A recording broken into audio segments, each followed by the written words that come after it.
live. Yeah. This is Under the Mat Radio with your host, Tech, with co-host. NSC Game Boy, what it is, what it do, everyone. Yes, everybody, we are here live. This is Under the Mats Radio, episode entitled Four Horsemen, Seagulls, and Cauliflower is.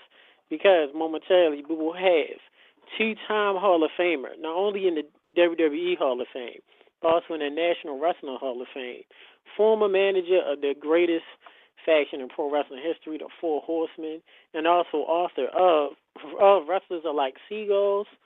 From McMahon to McMahon, we will have momentarily the great J.J. Dillon. Also coming up at the top of the hour, we will have up-and-coming wrestling sensation Deonna Purrazzo, who just wrestled against Brooke TESSMACHER on TNA'S pay-per-view for the Knockouts. And then also coming up, we will be giving you more information on the Great Rage Pro Wrestling events that will be airing on national TV, will be taped on national TV this Saturday in Pittsburgh.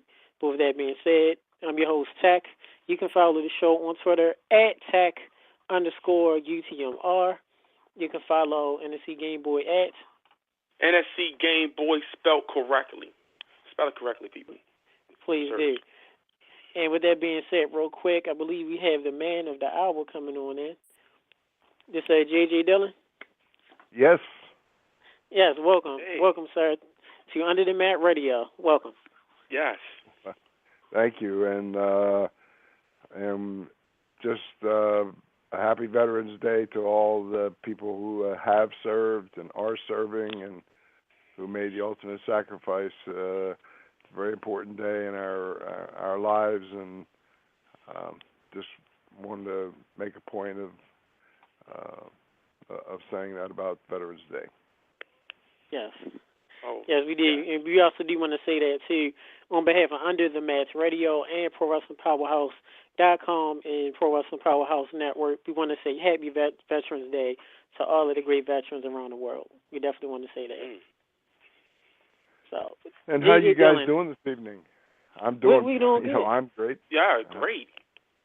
Much better now. Business is taking off, man. Much better now. Yes, it is. Well, how you feeling, JJ?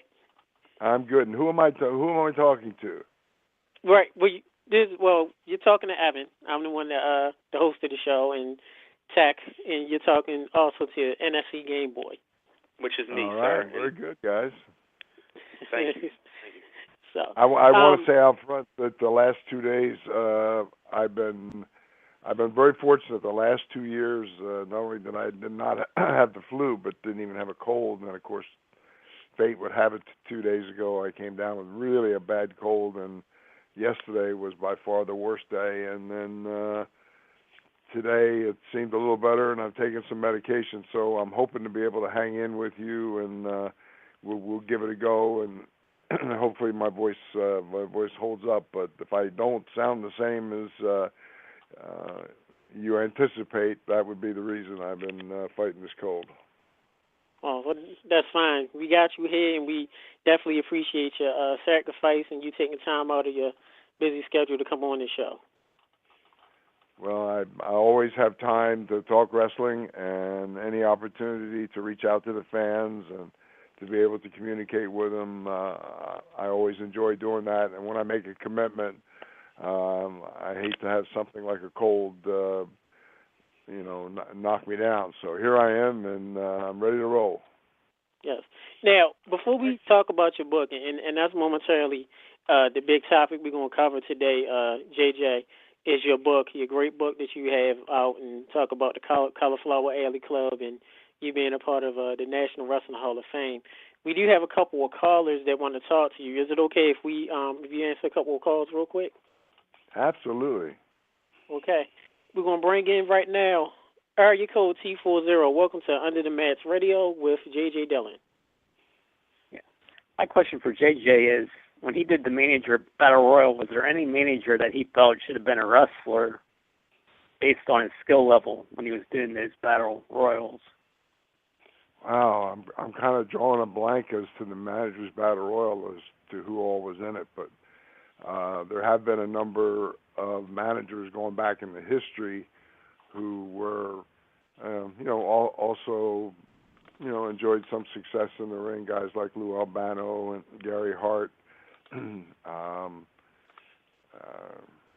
Mr. Fuji. There have been a number of guys who had careers in the ring, and guys like Jim Cornette's put on the tights a few times and made a valiant effort, but he's not best known as a wrestler. And there are some others. Bobby the Brain Heenan, to me, is always has been and always will be the greatest manager ever. He's the one that really set the bar by which all the rest of us are measured. And Nick Bockwinkel, in talking at length about Bobby Heenan at one time, said if you were picking a Hall of Famer, certainly Bobby Heenan would qualify as a wrestling manager, but he said he also would be someone who is worthy of Hall of Fame recognition as a wrestler. He was that good. So Bobby is a prime example of a guy who had a great in-ring career too. Mm-hmm. Thank you, Cheeky, for that call. Thank you. Yeah. Thank you. Okay, JJ, we got one more call, and then we're going to get on talking about your book, okay? Sure. All right. Area code 973. Welcome to Under the Mats Radio with JJ Dillon. Area code 973. Caller, you there? And no, they're not. They dropped. Area code, whoever this called, if you can, within a few minutes, if you want to call to talk to JJ Dillon, just give us a call right back. With that being said, JJ Dillon, we thank you much for being on. Is it okay if we call you JJ Dillon? Yeah, JJ is fine. Okay. Let's not get bogged down with the Mr. I know it's showing respect, and that's fine. But for tonight, I'm JJ. JJ. Okay. We got to show respect. We definitely did, especially talking to a legend. First, about your book. The title of your book, which we thought was very, very funny and grabs the eye of people. How did you come up with the title of it? Well, I was first approached, let's see, the book was actually published in 2005, and it was at least a year, probably more than that prior to that someone who I'd known since I broke into the business, Bill Bowman, and his wife has since passed on, Ann Bowman. We had remained friends since my beginning full time in Charlotte, and they wanted to introduce me to Scott Teal, who was a historian who I'd never met, didn't know anything about him, and owned his own publishing company, Crowbar Press. And I had a conversation with him, and we got to know each other, and he had just published, not too long before that, Ole Anderson's life story, which, and I've known Ole since, again, I broke into the business, someone who I have great respect for, and had to be an interesting story because he's an interesting guy. But my first reaction really was one of, not being all that excited about, wanting to get involved in a book project. My feeling with anything and everything that I've ever done has got to be something that I'm totally committed to, and do it right, or I don't want to do it at all. And when that conversation took place, I had just gone through divorce from my third marriage. I had moved from Georgia, and I had 3 children late in life, and they were like 7 and 9-year-old twins, and it was very tough for me leaving them, and ended up coming to Delaware, where I still reside, to take care of my aging mother, which was a responsibility I think that anyone feels as their parents get up in years, and I was really focusing on trying to make the transition from being out of the wrestling business to doing something else, but I did agree to talk periodically to Scott, keep an open mind, and as we talked a few other times,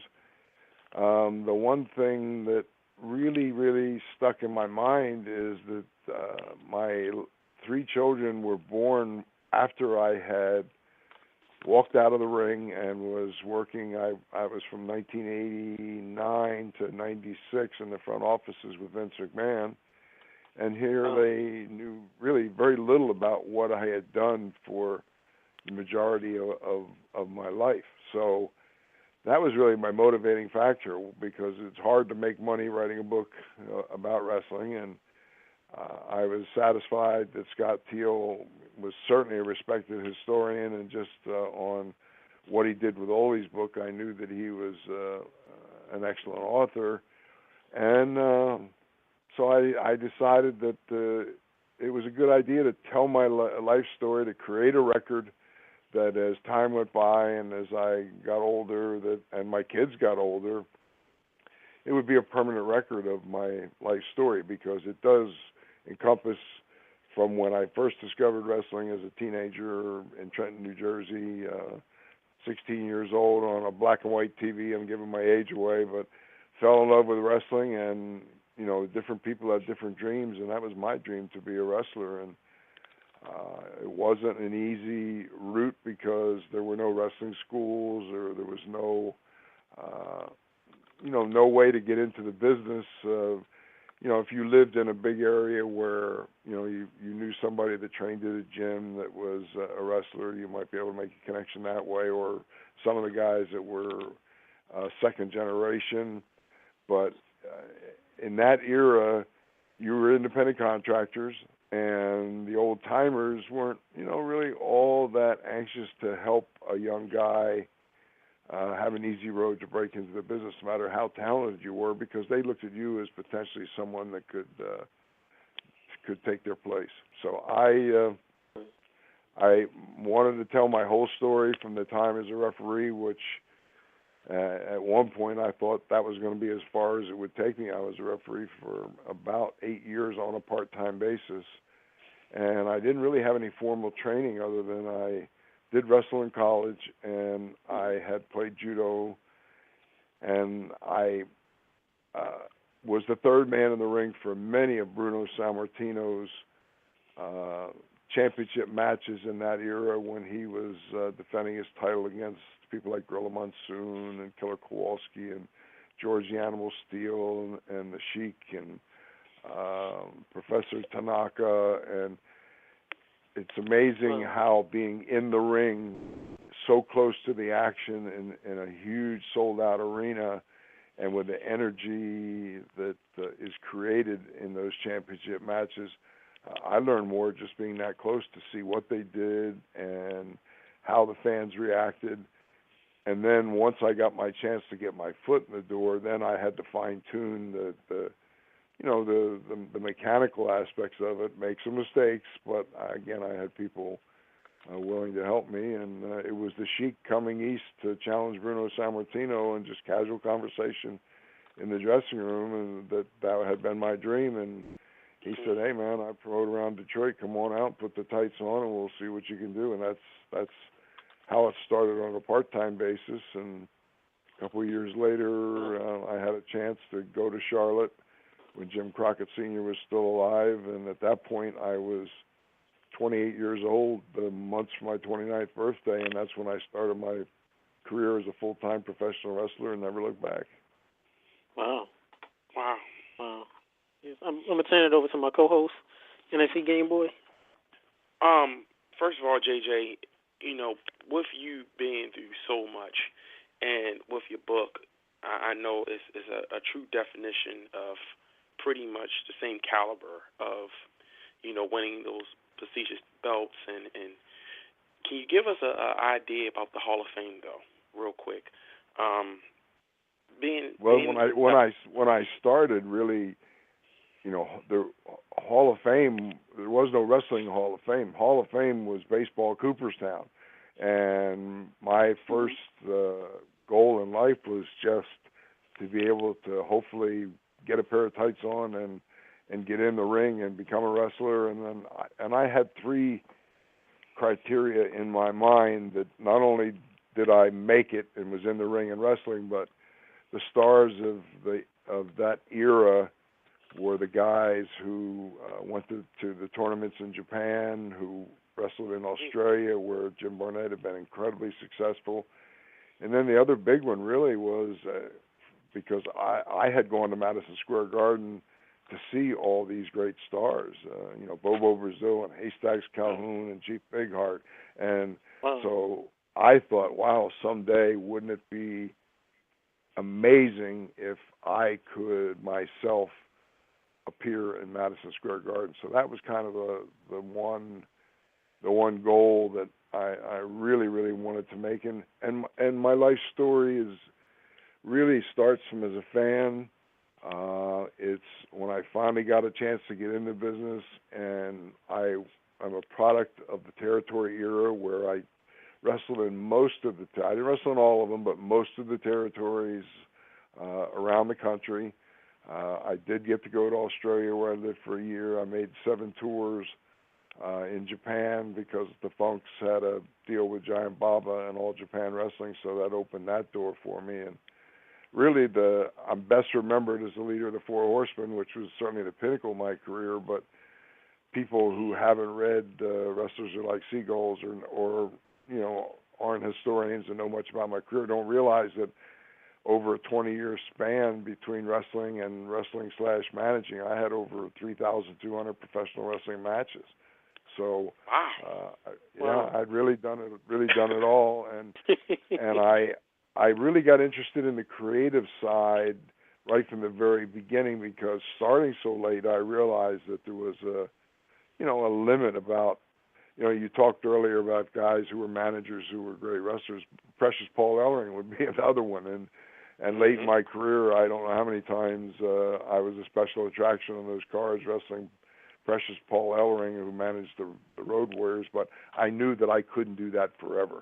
And when the opportunity presented myself and I was offered a job to walk off camera and to use all of the knowledge and skills that I had assembled and strictly be an employee for what was then the WWF as an employee, it really wasn't a difficult decision. I was there for 8 years, and I learned a lot. Vince McMahon, if you read my book, I devote a whole chapter at great length about the time that I was with Vince McMahon, and he can be very tough to work with. He's got a very strong personality, which the fans are seeing now when he's really, really pushing to try and make this network thing work.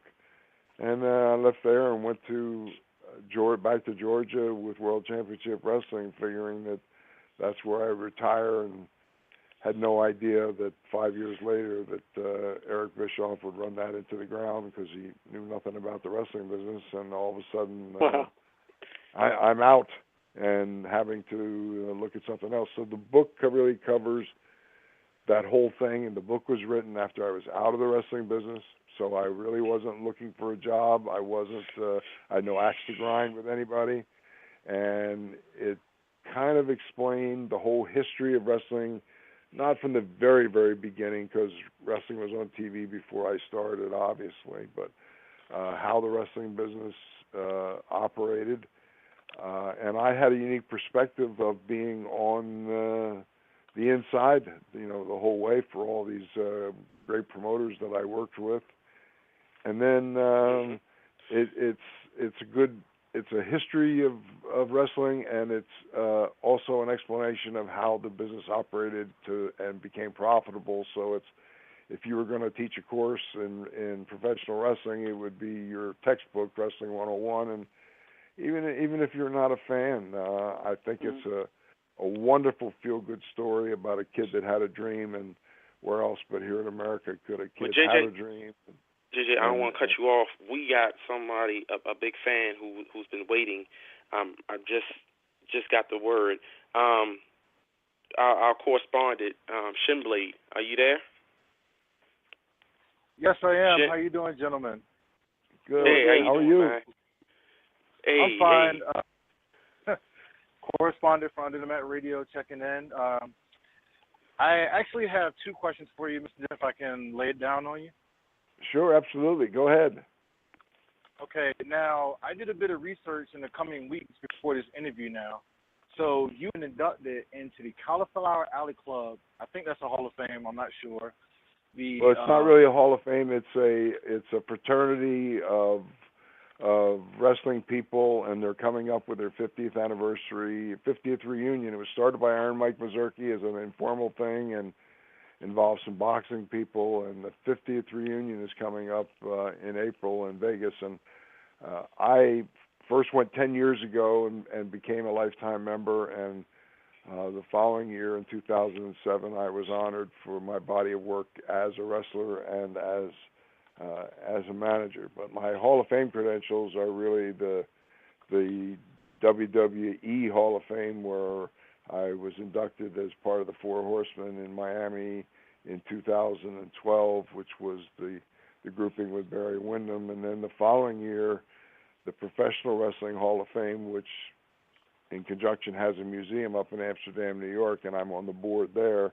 I was inducted there, so I'm blessed to have two Hall of Fame rings, and the one from Amsterdam, New York certainly doesn't have the notoriety that the WWE Hall of Fame ring does, but it's also got a process that if you go to the website, and if you go to jjdillon.com, there's two links on there, one for Cauliflower Alley and one for Pro Wrestling Hall of Fame, and you could go right there to their site and see how the selection process works. And what it boils down to is your peers in the business eventually are the ones that get you on a ballot and then vote. And there's no greater honor in life, I don't care what you do, than to be selected by your peers for what you accomplished. Yes, I wanted to ask you, and I think part of my question's been answered. But you're in the Cauliflower Alley Club, you're in the National Wrestling Hall of Fame, and you're also in the WWE Hall of Fame, which that was the third incarnation of the Four Horsemen with Ben Windham, which is one of many people's favorite incarnations. I wanted to ask you, and I think you already answered this, but which one was your greatest moment? Which one of those Hall of Fame? Oh, wow. Well, certainly the WWE Hall of Fame, because, again, if you read my autobiography, and it's the first edition sold out. It was a hardcover book, and it was never sold in bookstores, so you had to do a little work to get it. And I started out by signing copies as my way of saying thank you for the people that went through the trouble to find it, and then ended up I continued to do so until the book sold out, and Scott Teal has recently reprinted it in a softcover edition. But it's a great book that I'm, like I say, very proud of. And if you go to my website, go to the comments of or the review section of people that have gotten the book from people in the business, from fans, and I think that's the greatest testament as to what the book is all about. But it's hard to top going to Miami, and I had left the WWF in 1996 and had not been to a WWE event until I went to Miami in 2012. And wow. Yeah, and it was, and now I'm on the, it's funny when you have a perspective working in the office and you're responsible for helping putting all that together, and now I'm on the other side where I'm just there with all four of my children were there to share the moment with me and to bask in that recognition. And really we were treated first class. Everything was first class, from accommodations to and you walk out on a Friday night into that American Airlines arena, and there's 15,000 people, however much were there. It was sold out, and down front are members of the McMahon family. There's Randy Orton, and there's John Cena, and then I look around and I see legends. I see Gene Okerlund, I see Roddy Piper, I see the $1 Million Man, and then behind them members of our family. And to get a standing ovation when you come out there and you got 15,000 people holding up the four fingers, the symbol of excellence. I refer to that as a goosebump moment, because it truly was. It's very hard to put into words, and then once you get past that, the next day for the WrestleMania event itself was at the stadium with, I don't know, I heard 79,000 people, however many people were there. It was a lot of people. And in the middle of the show, they rolled out the red carpet and brought us back out, and we were introduced to the crowd. And again, here's now a standing ovation with 70-some thousand people, holding up the four fingers, and it wasn't just us, because Edge was out there, Ron Simmons, magnificent athlete, was out there, Mil Mascaras, and Mike Tyson from the celebrity division. So there were a lot of great people that were out there for that moment. But again, it's hard to describe what that means. And you go to Amsterdam, New York, the ceremony is maybe 300-400 people in a much smaller, intimate setting.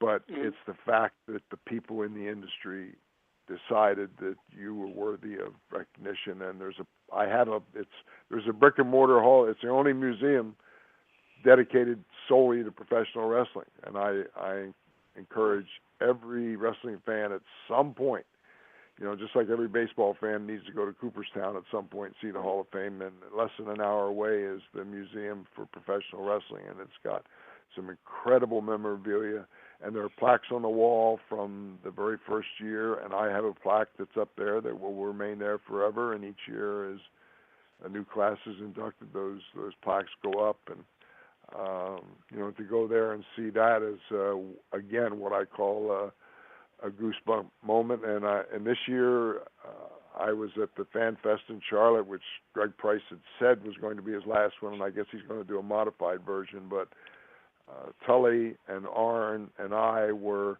inducted into the Mid-Atlantic Hall of Heroes as the Heart of the Horsemen.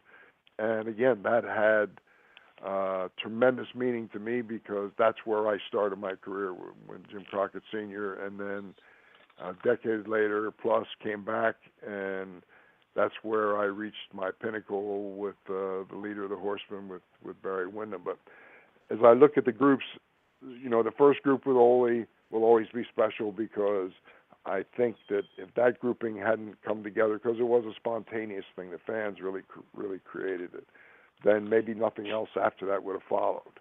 And when Luger came along, we were established, which we were right from the get-go, but Luger was inexperienced, and we were able to camouflage that. And then we shocked a lot of people when we got rid of Luger, and Barry jumped fences and came with us. And I think one of you already said that was your favorite grouping, and my favorite grouping too, because I think Barry was so gifted. I knew Barry. I watched him grow up. A lot of people don't know it, but Barry had his first professional match with me in Odessa, Texas. So I watched Barry grow up. Yeah, and he's just a phenomenal athlete, and it was, certainly worthy of that recognition. And I'm one of the luckiest guy in the face of the earth. Well, with that, JJ, speaking of, since you're talking about the Four Horsemen, about your book, I want to ask you, and we want to know, out of anybody, of any member of the Four Horsemen, it could be when you were with them, it could be Tully, Arn, Ole, and Flair, you could add Wyndham, you could add whoever. Out of all the members of the Horsemen, if you had to choose one of them to write a book about you, who would you choose and why? Oh, wow. I would love to see, which Flair has written a book, Arn has written a book, Ole has written a book, and Luger has written a book about their own career, and we're waiting for Tully. I think Tully really, his career as coming from a wrestling family with his father, Joe Blanchard, who I wrestled and worked for as a promoter, and of course, Barry Windham, the son of Blackjack Mulligan.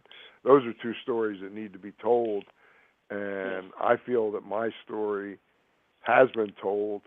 Now, as time changes, and now it's out on Amazon.com on Kindle, too. There's a lot of people that don't want to buy a book and carry it around anymore. So it is available in Kindle, and if you've got one of those notebooks or something, you could, no matter where you go when you have time, read it, and it's surprising, how many people are doing that. But it would be very hard I'm very proud of my life story, and I poured everything into that story. I was asked if I would write another book, and originally I said the answer was no. And Scott and I have talked, and I did some research, focusing mainly, as I said, on the 3,200 matches that I had. And I had journals, and when I went through and looked at the names of some of the people that I was in the ring with, it's like the who's who of our profession. And I think there's another, certainly a story in there about the various people that I was in the ring with. And then there are some who I never wrestled against, but I was tag team partners with, like Flair, like Harley Race. And there were some who I only wrestled one time, and like in a tag team match, and that was Wahoo McDaniels at a match in Wilmington, North Carolina, the only time I ever faced him in the ring. But when you add all those names up, and then that got me thinking about putting together a list of guys who I never wrestled, kind of my dream list of guys I wish I had a chance to have wrestled. And then I look at the major venues where I appeared, many of which are no longer there, like the Sportatorium in Dallas, and the Mid-South Coliseum is shut down, and the Amarillo Sports Arena doesn't exist anymore. The Eddie Graham Sports Stadium, and then just the whole Hall of Fame thing. Yeah, it's true. I know correspondent Shin had one more question for you. Go. All right, Mr. Dillon. Plugged the 2015 Cauliflower Alley Club, which I researched and found out that one of the inductees, should I say, is none other than Dream Dusty Rhodes. Now, you were talking about the Four Horsemen. I want to know what was your take on Dusty Rhodes in the business, because I remember that infamous angle as a young kid where you tied Dusty Rhodes and broke his arm. Yeah. Well, here's the thing about that was really the business. dangerous. And when we were inducted into the WWE Hall of Fame, we were inducted by Dusty Rhodes, and there wasn't a better person. If I had to pick someone, was Dusty.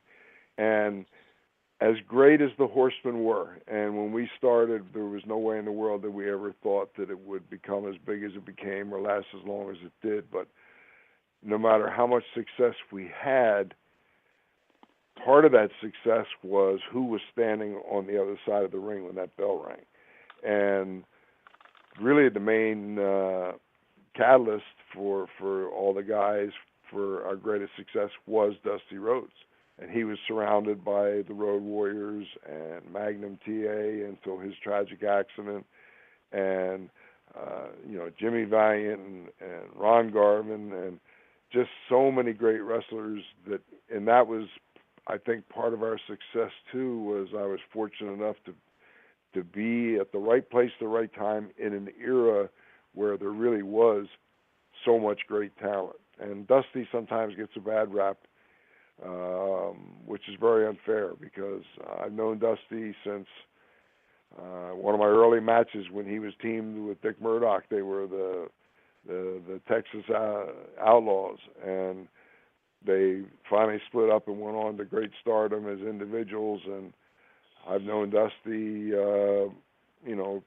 approaching 50 years now, and I owe a lot of my success to the fact that I did work closely with him behind the scenes, and a lot of opportunities presented themselves because of my association with Dusty. So I think the world of him as an athlete, and believe me, he is an athlete. He was a great football player, great baseball player, and a great wrestler. And when it came to interviews, there aren't many that can hold a candle to him.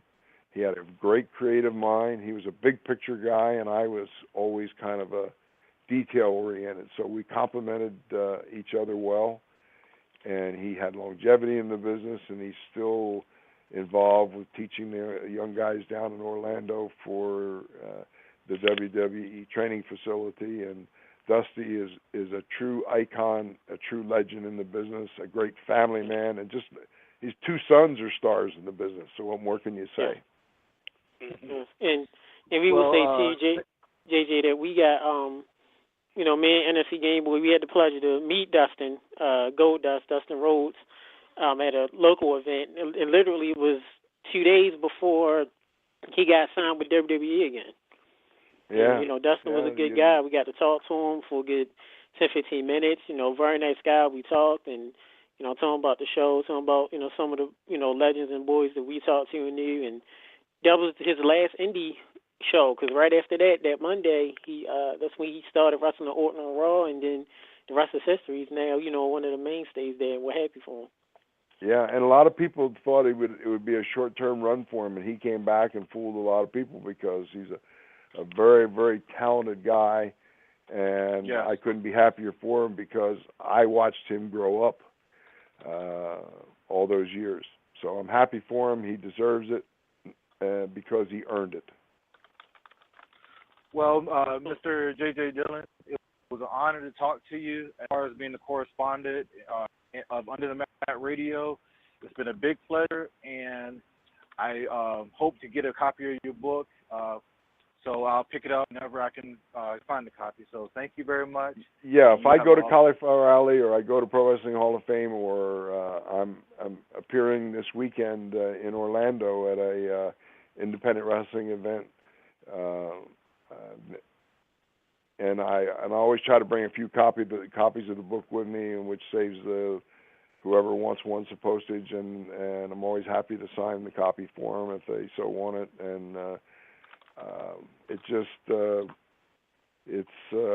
a great book, like I said, and I'm looking forward to a couple years down the road and putting the effort into doing a sequel, which I think will be a great book as well. But before we wrap it up, I always in every interview make it a point to say that never did I ever dream that I would be fortunate enough to be wearing 2 Hall of Fame rings, and it's not because I was the biggest or the best or the most talented guy in the world. I credit the fans who supported me, supported the Four Horsemen, supported professional wrestling, not only here but everywhere throughout the world. Wrestling fans are the greatest fans in the world, and I always pass along a big thank you. And I love to do these appearances because I get to meet them one-on-one, where years ago we were insulated. We never got a chance to meet the fans. So look forward to that. And go to jjdillon.com. There's something for everybody on there. There's a lot of pictures from early in my career, and a lot of pictures as over the years as I went to different functions with some of the more modern stars. So it's a great website. JJ, before we let you go, is it okay if we keep you on for a couple more minutes, ask some more questions, or is that fine? Sure, absolutely. Okay. But before that, I'm going to let NFC Game Boy, I know he wanted to ask you another question, wanted to take care of something with you while we're on live. Well, real quick, I wanted to get a plug from you before I ask my next question. I know you're going to be short for time, so is there any way us from Under the Mat can get a plug from you, JJ, just to make sure that, we symbolize the name, and how important you are to the business. Well, I would be delighted to do that. So you can, I'll pause for a second, and you can spin this away and keep it, and then be able to air it anytime and whenever you want to. Okay. This is J.J. Dillon, the leader of the original Four Horsemen, 2-time Hall of Famer, and you're listening to Under the Mat Radio. Don't miss it. That was great. Thank you. That was great. That was great. Now to my question, JJ. Out of all the different publications out there, is there any type of any publication from a wrestler that you have heard or may have read that have moved you just as much as your publication have moved other fans? Is any other publication that a wrestler or manager or somebody in the business? That is really a tough question. I'm going to make a confession that I have a college degree, but I have a problem that I've never had diagnosed or analyzed, but I have a very short attention span. And if somebody hands me a book, I don't care how good it's reported to be, I sit down in good faith to try and read it, and I read a page, I start at the top, and all of a sudden I'm at the bottom of the page, and my mind is going to a million other places, and I don't remember what I just read. So I can read a magazine article, and it'll hold my attention span because it's short. But there's a lot of great wrestling books out there, Terry Funk and Harley Race, and I'm told that the Jack Briscoe book is great, and certainly Lou Thesz's book that they all talk about. And I'm hoping that I at some point can be able to focus to take guide, and I have a library of most of these books that these guys, many of them are personalized to me, and be able to sit down and get through them and read them, enjoy them. Playboy Gary Hart, I'm told, is an excellent book, and Phil Varial, who was a co-author in my book and helped with mine, and he brought a lot of questions. He knew more about my career than I knew myself, and he wrote Lou Albano's book, and he wrote Playboy Gary Hart's book, and I'm told that both of them are excellent. So there's a lot of good books out there, and but I can't, in all honesty, say that I've read one completely, and I'm sure that the time will come when I do, and I'm just thrilled to death. I did an interview the other day, and I was flattered that the person who was on the other line said they'd read my book, and I've had people tell me that they've read it 2 and 3 times, and I think, wow, for them to go back and read it all again, there must have been something of significance in there. And then the interview the other day, the guy said, I regard your book as one of the 3 greatest ever written on wrestling. So, I mean, that's one man's opinion, but it is a great book on any level. And if you go to jjdillon.com, you can find it at the top. It'll take you to Crowbar Press, and Scott Teal has written a lot of other books besides Ole and then mine. He's done Jody Hamilton, Stan Hansen, and a bunch of others. He's really a very respected historian and a great author. Yeah.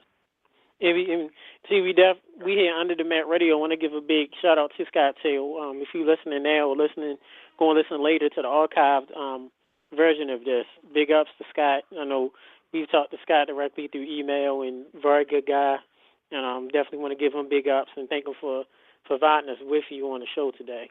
Well, I've enjoyed it. You guys ask some great questions, and I get kind of long-winded when I answer, and the time goes by very quickly. But maybe sometime down the line we could hook back up again, and there's, I'm sure, a lot more we could talk about. But I've enjoyed being on Under the Mat Radio, and I wish you guys continued success. Yes. Thank you so much. Dillon, thank you much. We will have you on again soon. Take care of yourself.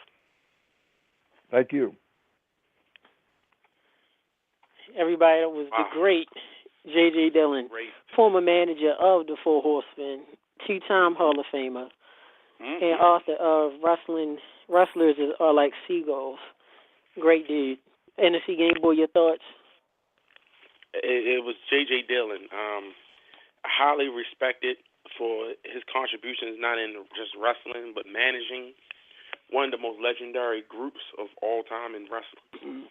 And we got a chance to pick his brain about the Hall of Fame, pick his brain about his books and everything. And I can't wait to have a chance to, get more questions from down the road. So, and fans, thank you for calling in and everything. Real quick, Tech, I want to take this time out. We got a sponsor for this show who gotta make sure I plug. So everybody in the metropolitan area here in Baltimore, we got Bentley's Plumbing and Construction LLC, the owner Murray Shriek and the co-owner Brian Weber. You can find them at area code 443-983-3902. Once again, 443-983-3902. They build everything and anything, from small jobs to rebuilding homes to new construction. So if you got a problem, Bentley's Plumbing and Construction, LLC, 443-983-3902. Tell them Game Boy sent you. They'll take care of you. So just want to fill that in real quick. Thank you. Thank you. And I want to remind fans, too, that coming up at the top of the hour, 8 p.m., we will have Deonna Purrazzo great wrestler, female wrestler. She just recently went against, and if you ordered or will end up ordering the TNA One Night Only Knockouts pay-per-view, she just wrestled against Brooke TESSMACHER on TNA. She also done some work here and there for the WWE, and she's also a student of Damian Adams, who was one of our great guests last week.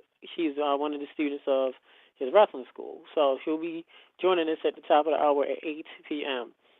J.J. Dillon, great guy. Loved J.J. growing up. Hated him growing up because in this area, we hated the Horsemen.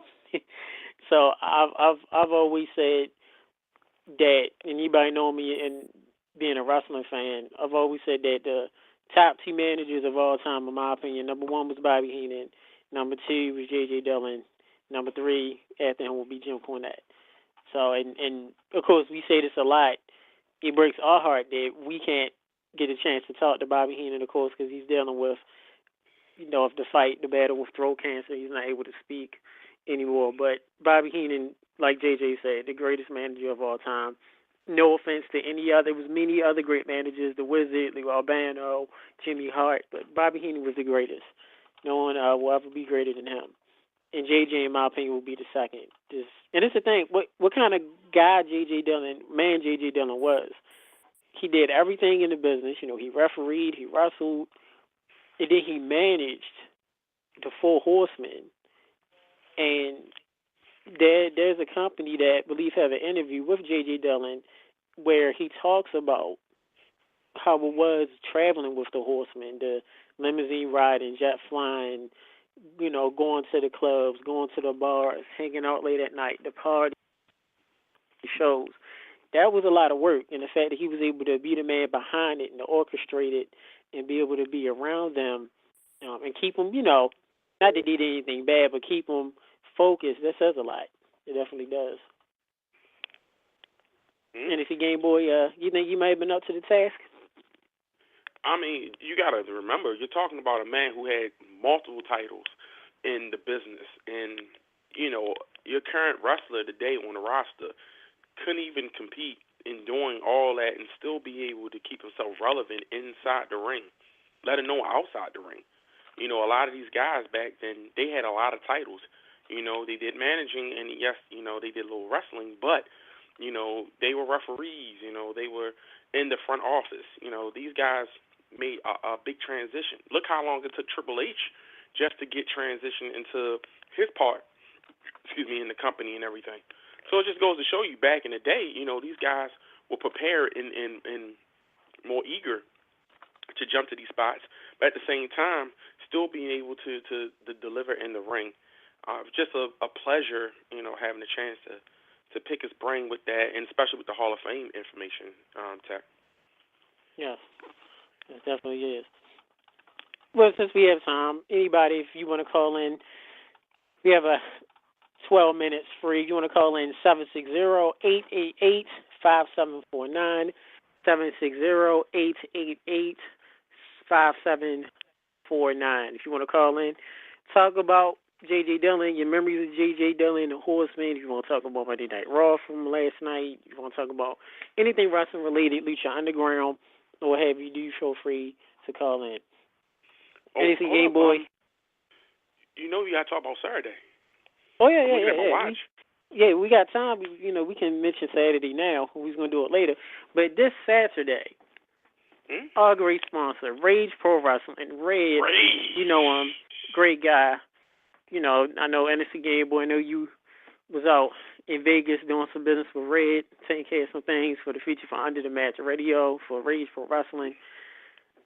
Red will be at Rage. Rage Pro Wrestling will be at Pittsburgh, PA this Saturday. I believe bell time is at 7 p.m.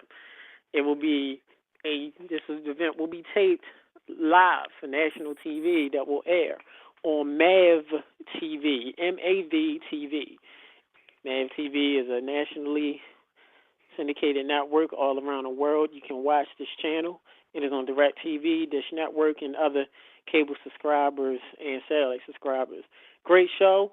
Being there, NXT Game Boy, I'm going to let you go ahead and let everybody know some of the matches and who's going to appear. Well, of course, the champion, Robbie Illuminati, he has gotten through. We saw Andy Weinberg trying his best to take the belt away from him, and he had a special plan to bring back an old ECW favorite, which is probably one of my favorite matches. You're just going to have to tune in this Saturday to see, because I don't want to spoil it. If you already know, don't say nothing. Let these people come and check it out themselves. Of course, Riot City is going to be there. The Brutes are going to be there. And a couple special guests, because we are not only Pittsburgh, but we also will be nationally taped. So you won't believe some of the stuff that's going to get ready to go on. I was told, I went to Vegas, just got back yesterday actually with Big Red, watching the genius work and some of the names and stuff. I told him I'm a man of my word. I wouldn't be able to spoil it for Under the Mat. I wouldn't be able to spoil it for the fans. But it's unbelievable. And the chance that if you miss this, Lord have mercy, what are you doing? I'm telling you, if you know the boy, you know what I am, you know how we roll, trust and believe. This Saturday in Pittsburgh, you need to be there. You couldn't be there anywhere else. This one you definitely can't miss. So, Tech, that's all I can say about it. Like, I literally cannot say any more about it. We can't. Yeah, we can't say. We know a little bit of what's going up, and will be a lot of surprises. But you just have to be there to see it live. Please do.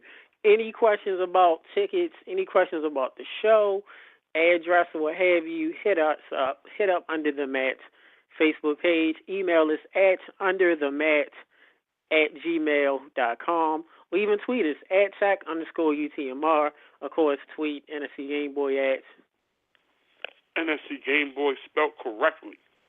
Yes, please spell it correctly, folks. So we'll be there live. Shinblade, a great correspondent videographer, will be there live. Even Ghetto Tony, our good old assistant of Under the Mat Radio, will be there live. Will you be? We'll know if we see you. And, of course, if you're not, of course, you'll be able to watch it on TV. We'll be national. And also, big plans for Under the Mat Radio coming out by the end of the year, and also for the new year. And it does involve TV. It does involve Ustream, but we cannot mention it publicly, if you will, just yet. But when we do, it's going to be great. And we definitely wouldn't be here if it wasn't for the great fans of this show, not only Under the Mat Radio, but for Pro Wrestling Powerhouse Network. I want to give the big cheese, the big man in charge of the network, Jay Leto, a big thanks. Big ups to him. Big ups to Toph, too. Big ups to Toph. Not sure where Toph is at today.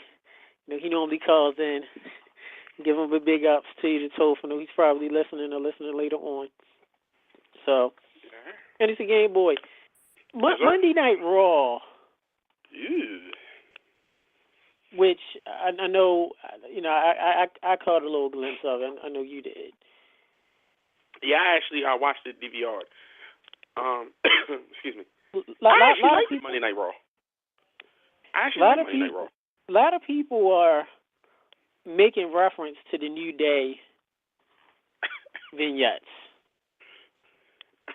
with Xavier Woods, and I believe now Kofi Kingston is a part of it. I want to give your thoughts real quick, NSC Game Boy. I don't know what it is.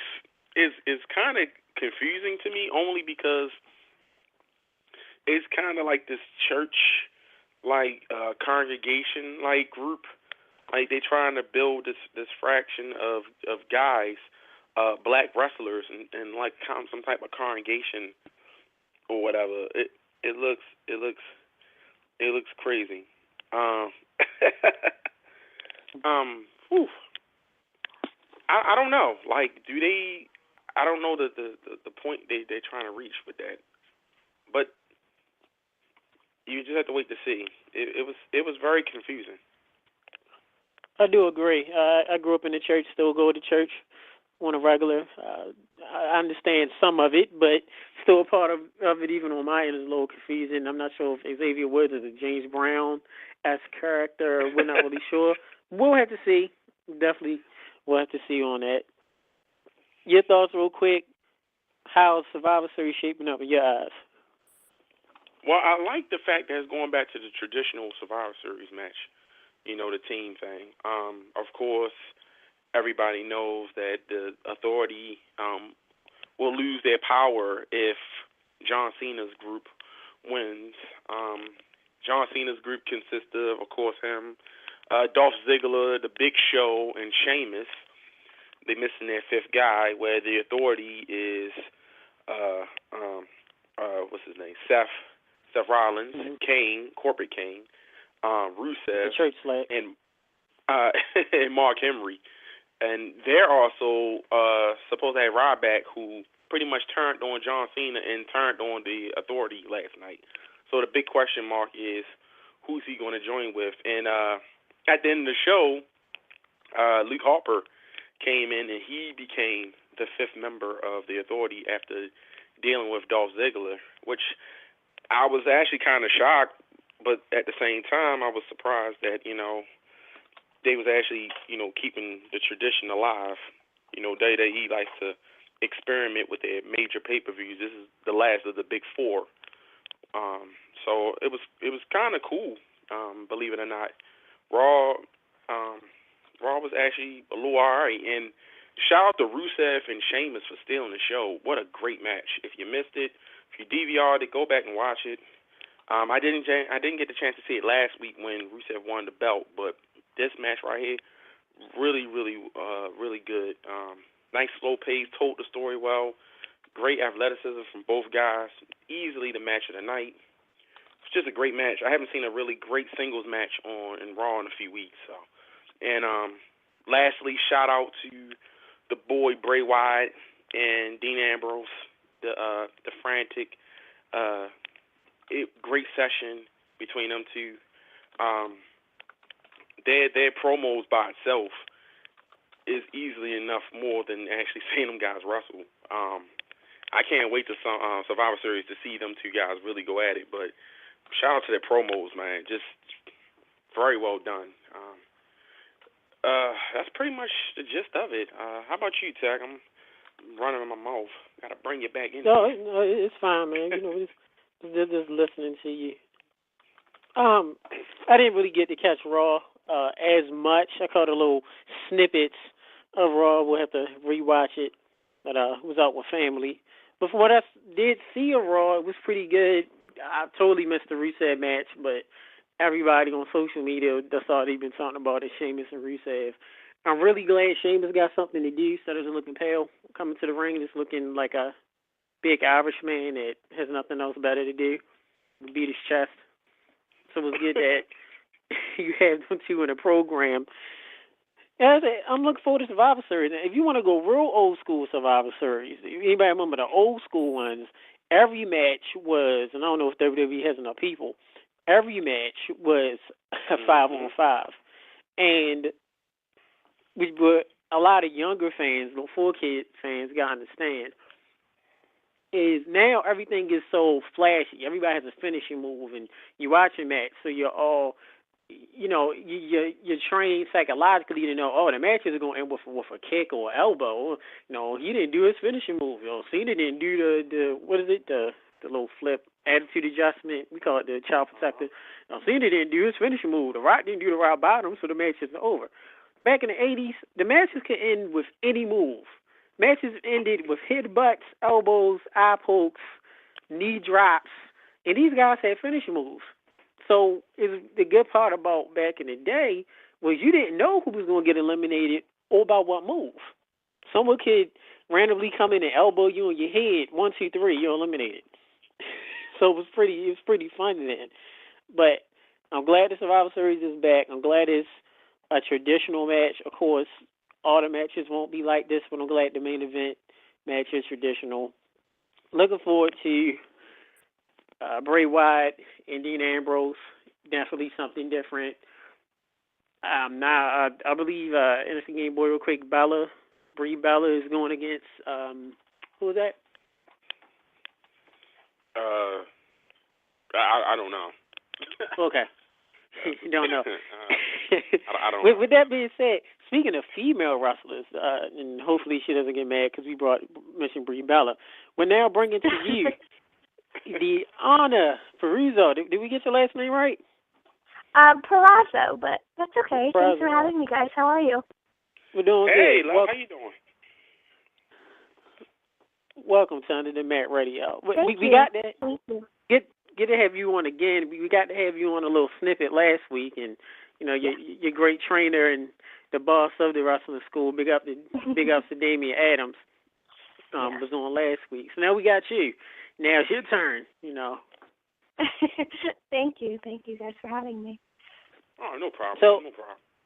Real quick, you know how we do things here. We do stuff random and very fun, sometimes controversial. We're talking about female wrestling.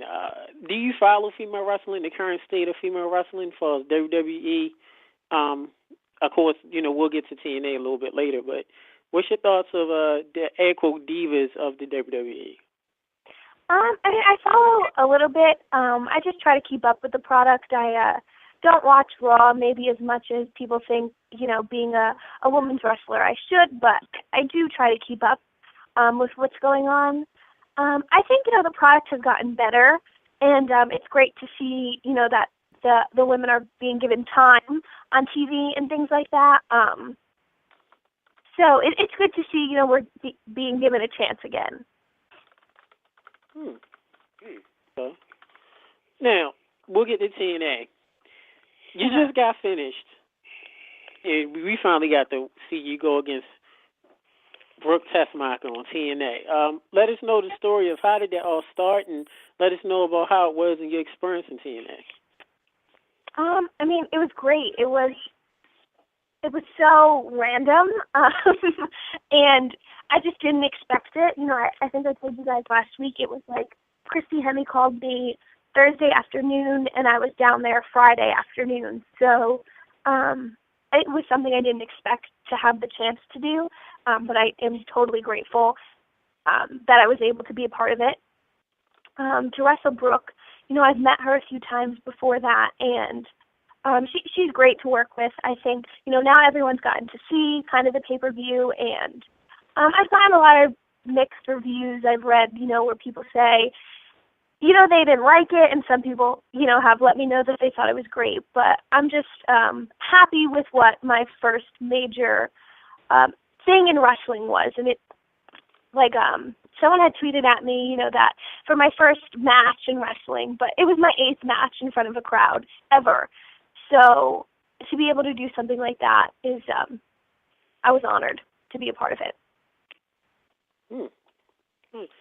Talk about were you nervous? Talk about the preparation. You get a call from Christy Hemme, who's, one of the good wrestlers in the business, and you sitting down doing whatever, sipping on coffee, what have you doing.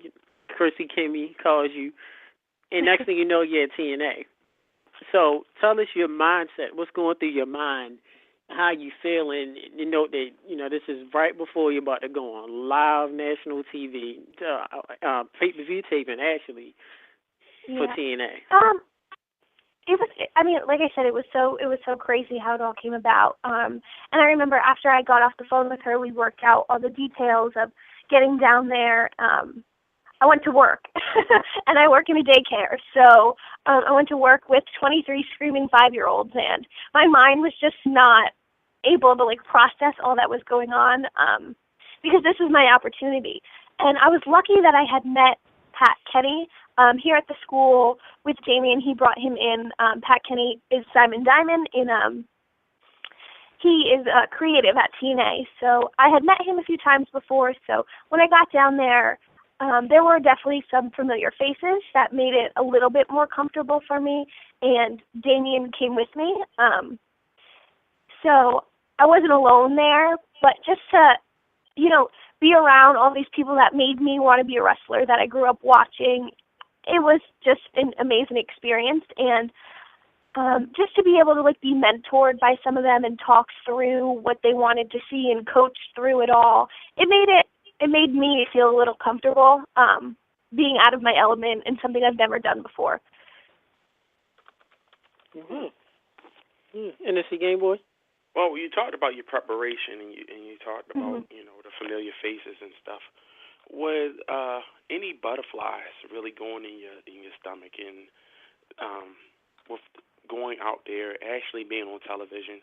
You've been in the rings a few times, several times, but being on actual television, a lot of people say that's their first time. They almost then it shits on themselves. Because they want to make sure that they do everything to the T. So can you go through it real quick about coming out the curtain and actually being in the ring, knowing you're on television? Yeah, I mean, I had butterflies. Of course, I have butterflies before I go out in front of 10 people, so however many were there during the taping just amplified that. And I just kind of right before I was watching all the matches go on, they have a big, like a big gorilla area with the TV and stuff, so we could watch the matches beforehand.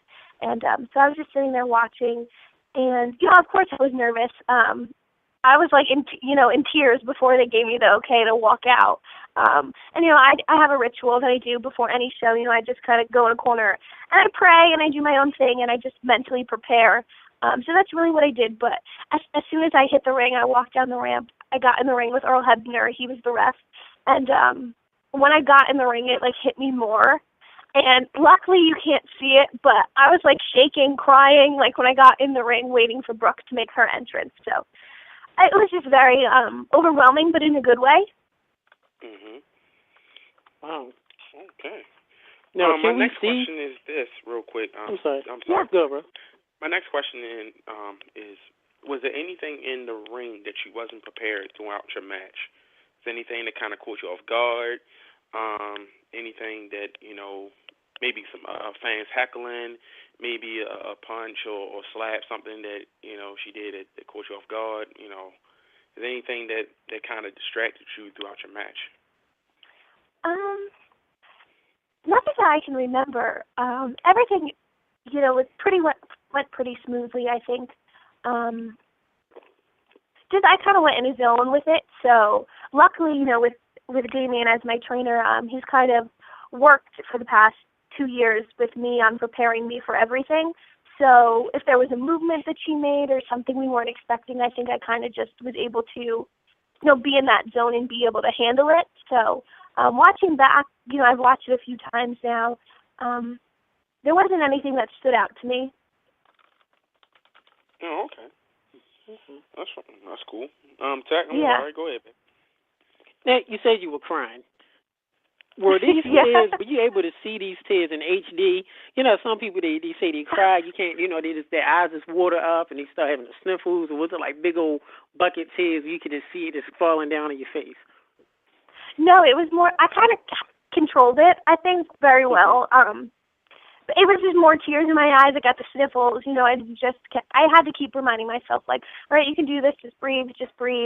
But you can't see it on TV. I looked for it. You can't see it. Good. Cool. Invisible tears. Yeah. Talk about the wrestling school, because I'm sure Damien is listening. Big ups to Damien Adams. Also want to let Damien Adams know that Backyard Wrestling does say that they are still alive, darn it. It's still fun to be. Damien is saying that he didn't know Backyard Wrestling exists, which is cool. I know. I listened last week when you guys had him, and it's funny because when you guys were talking about that, when you got off the phone, I said to him, when I was younger, I told my mom when I was 9 I wanted to be a professional wrestler, and of course she laughed. But every Christmas, I would try to convince my parents to buy me a wrestling ring because I wanted to wrestle in my backyard. So, I know what you guys are talking about.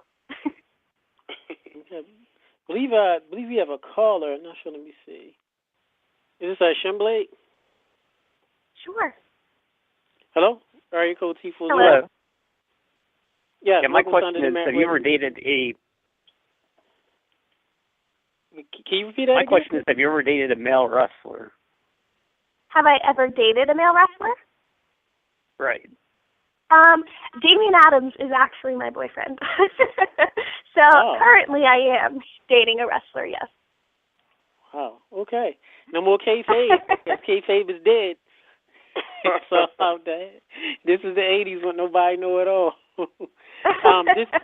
Did you have any more questions, Cheeky? Yes. When your boyfriend's mad at you, does he work more stiff with you in the ring? No, I wouldn't say so. If you've ever seen Damien wrestle, he's pretty intense with everyone. I think more so training me. Maybe he's a little tougher on me just to save face with all of our trainees and to make it seem like, just because we're dating, he doesn't take it easy on me. But as far as working with him in the ring, I can't say that he's more stiff with me than anyone else, no. Okay. Cheeky, you have any more? What we got time? Are the females trained any differently than the male wrestlers at the school?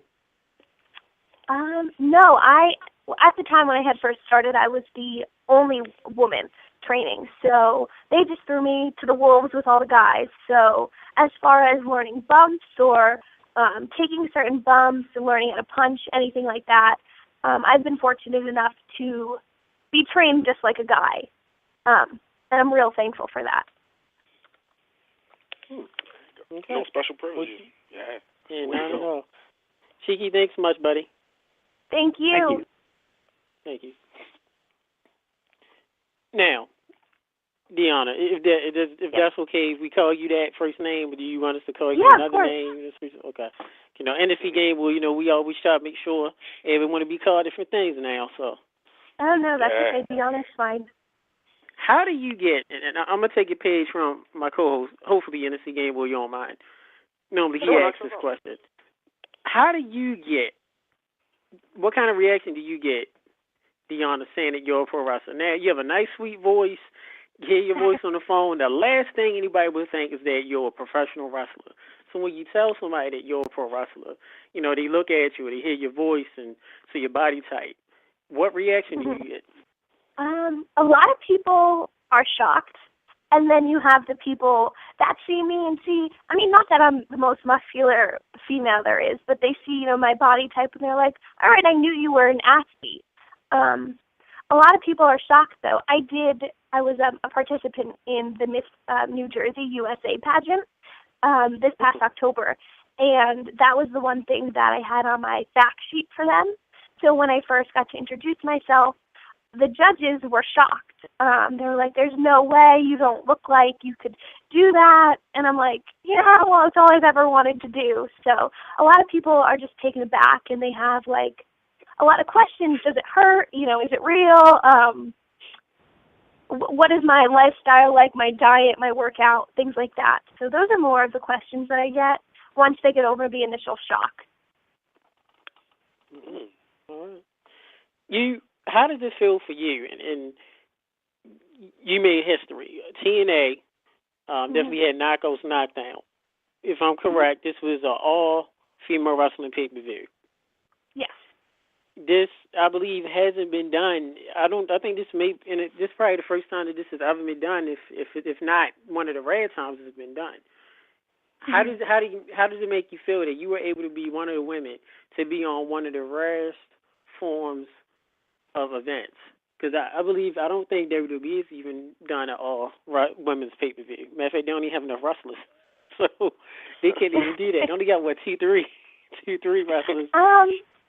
I know TNA did it last year, which was the first time that they did an all-women's pay-per-view. So last year was the first one, and then they brought it back this year. And just to be a part of something like that, I think the women that they brought in, they had Mia Yim, who's trained in Japan, and all of the, all of the other women that were on it, I think showcase what real women's wrestling is about, and that it's not, all about your boobs or your ass and who you know and things like that. I think this pay-per-view showcases hard work and dedication, and that women's wrestling does still exist.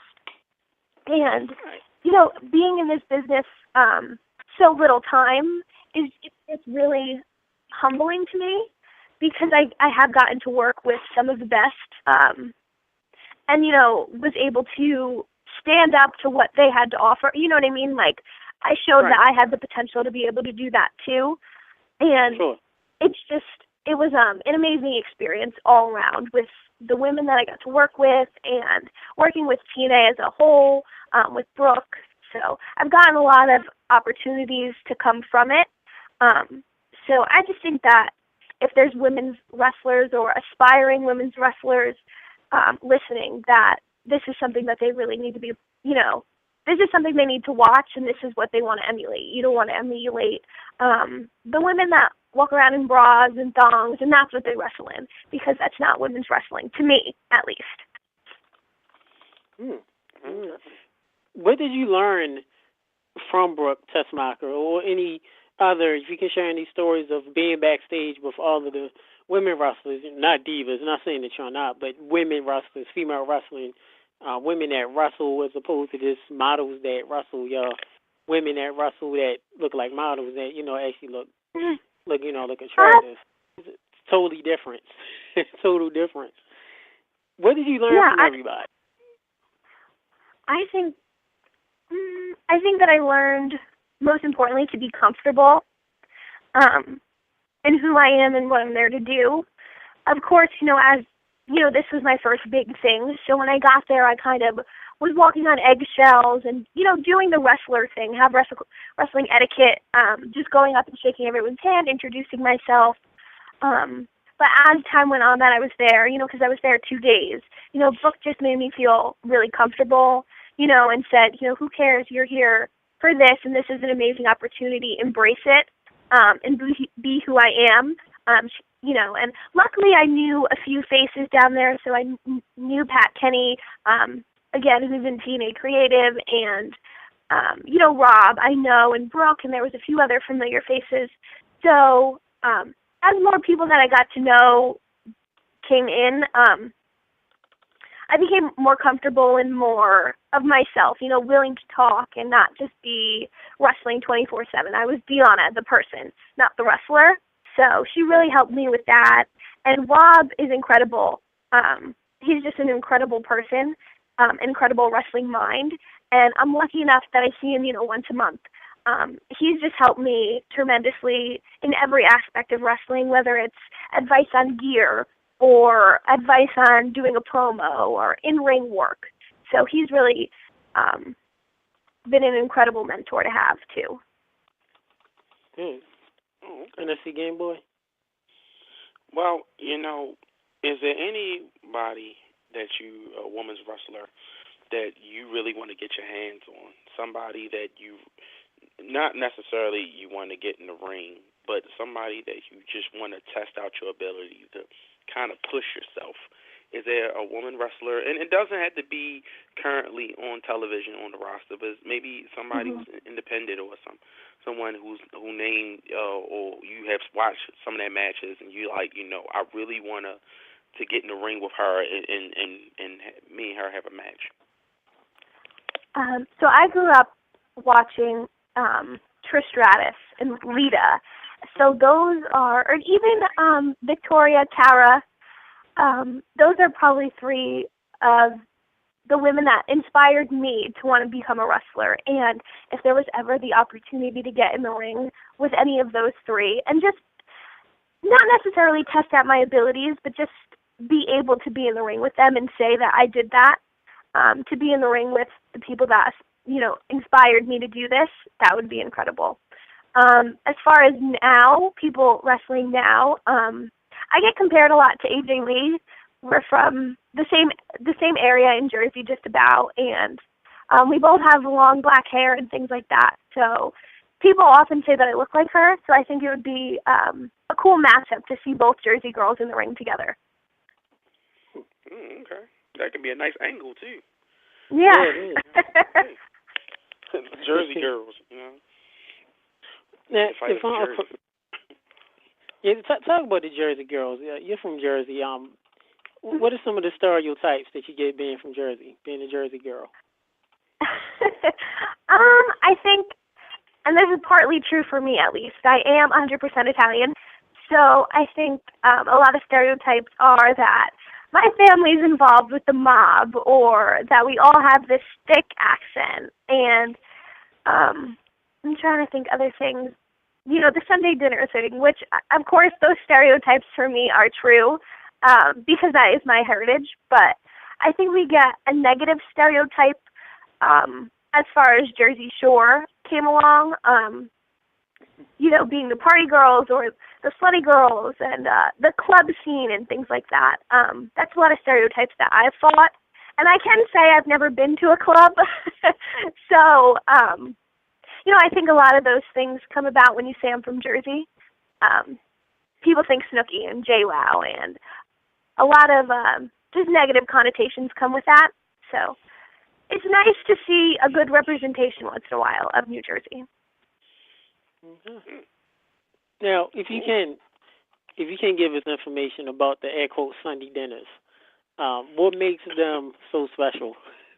Sunday dinner? Full-blooded. If you've been a full-blooded Italian, and you said it's a stereotype of being in a mob, you had the Sunday dinners. What makes the Sunday dinner special? Just family, I would say. I have a huge family. I have like 17 cousins, and just to have everyone together and just it's loud and it's obnoxious, but that sense of like a community and that everyone's there for each other, and it's family that makes it so special because you can set aside whatever you've done that week and whatever problems you have just to be with your family and to sit down and enjoy a meal and just talk like you have no worries, and it's no judgment zone because it's family and things like that. So definitely I'm a big family person, so that's what makes it so special for me. That takes the cake. Mm-hmm. Well, thank you for letting us get even closer to your family. That's okay. Thank you. NSC Game Boy, you mind sharing any Sunday dinner memories just on the topic? Let the fans know about you. I really didn't have too many Sunday dinner memories. I'm the only child, and my mother raised me by herself. So Sunday dinner consists of whenever she got time to fix, and by the time she was time fixing it, she was tired because she had to go to work the next day.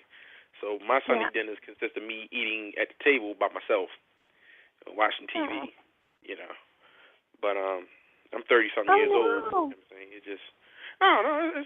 It's cool. Hey, you're welcome to come to any family dinner with me. We'll treat you like family. Yeah.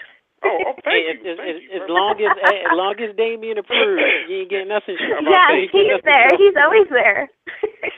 Yeah, I have a big family now. I have 3 girlfriends, and me and my girlfriend is, just like the mob, huh?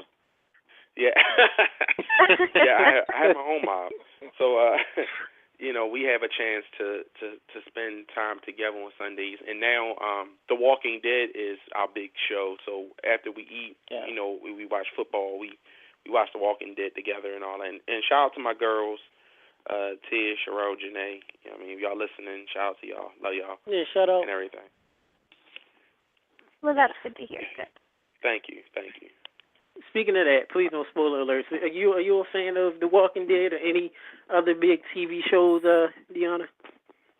I'm a big football fan. That's always good. Yeah, I'm a big Patriot fan, which is weird because I'm from Jersey, but love the Patriots. But as far as TV shows, I can't say really that I watch that much TV. I spend a lot of my time at Damien's house, and I think he told you guys last week he doesn't have cable, so we don't watch a lot of TV. He doesn't have a TV. He has TV. Yeah, he has the physical TV, but we don't have cable there. So Sunday nights consist of we go to Redbox and we get a movie and we get some snack food and we just hang out in bed and watch a new movie. When I'm home at my parents' house, I watch a lot of the cooking. What is it? HGTV and Food Network. But I don't really have a show series that I like. just because I don't watch that much TV. But I've heard a lot of good things about The Walking Dead. My brother watches Breaking Bad, and he always talks about that. Yeah, so. Another great show. Yeah. Another great show. So, speaking of movies, I want to ask you, what movie title would you call your wrestling style? If you had to give it a movie title, what title? My wrestling style? Yes, your wrestling style. Everyone has their own style of wrestling. So, what would be your movie title? If someone wanted to come That's see a hard one. you wrestling. I don't know. It would have to do something about. I at least like to think that I try to be a very technical wrestler. So I don't know exactly what the movie title would be called, but something, the technical whatever of Deonna Purrazzo wrestling. I don't know. That's a hard one. I like to think as far as my wrestling style, though, I try to be technical. It's hard now, more so on the indies, because not a lot of girls are trained the right way or trained in that style. I watch a lot of, World of Sport, Johnny Saint, William Regal, and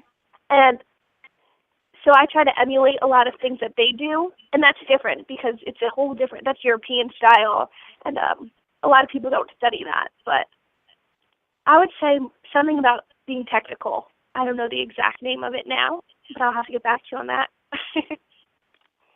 Well, our host, Tech, that's his nickname. Yeah. He's the technical host, and I'm the casual host. So maybe Tech can help you out. Tech, do you have any ideas of, since she has a technical style in the ring, of a movie title that we might can give her? Well, I mean, there's a lot of different names. I'm a big movie buff like NSC Game Boy. Of course, you have the Mechanic, the original, that could be used. I'm not sure if you watched that movie, Deonna, but the neuro one, I believe his name, Jason Statham, is one with no hair. Mm-hmm. That's the actor, right? Jason Statham. Yeah, he's in it. The Mechanic is a good movie. I thought of that right off the bat. The original had Charles Bronson. It was in 1972. And then the remake was in 2011. That was with Jason Statham. Yeah, that's him. And Ben Foster. So, but yeah, I like the Mechanic. That works. Yeah, the Mechanic works. I like that. But of course, you being a student, everything has to be approved and funded and allowed by. I'll have to ask. Thanks to your man. But real quick before we let you go, what's next for you, for your career? What's next? What are your goals?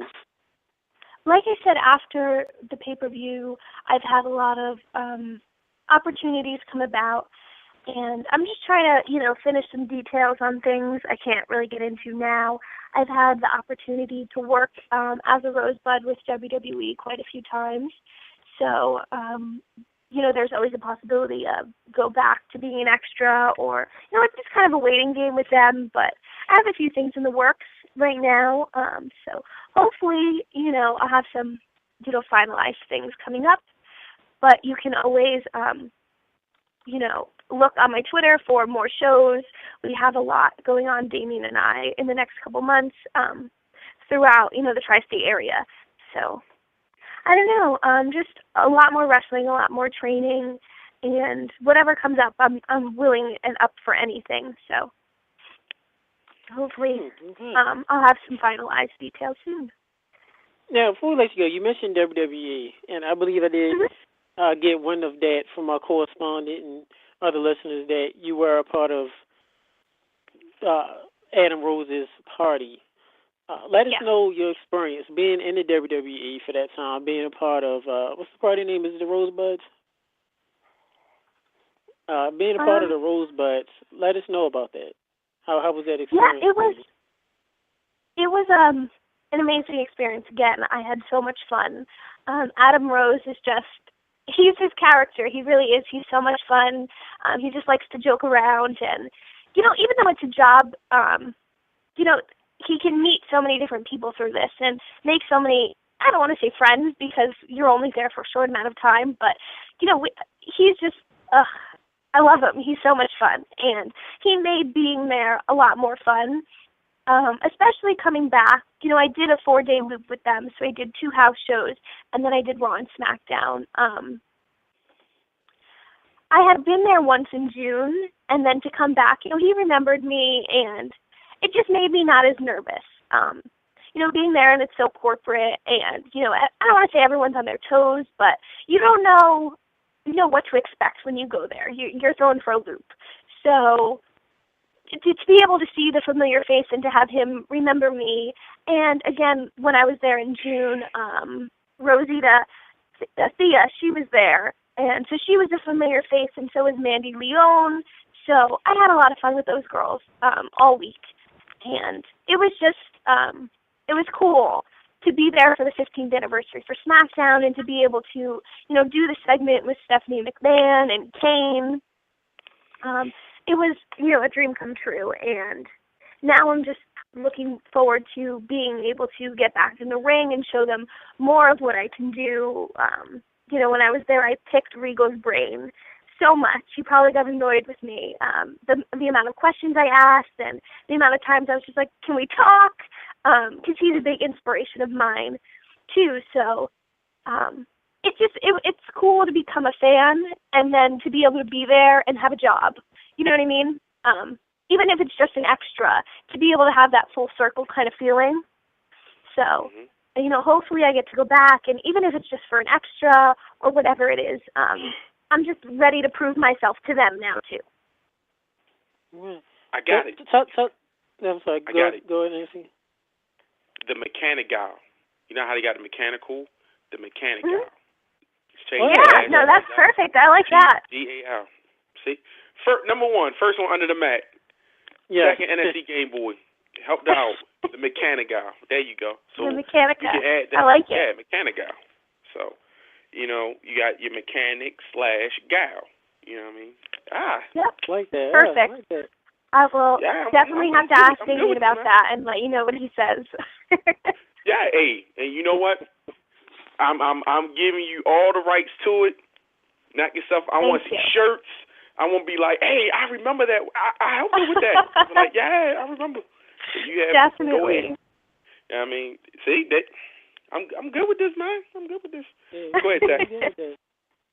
That's all. That's like I said. If you hear it first here, as long as it's approved by a good old DA, then it's all fine. You explain. You know, people talk about WWE, and we've interviewed a lot of legends and people who used to work for WWE and work for a lot of companies back during the territory days.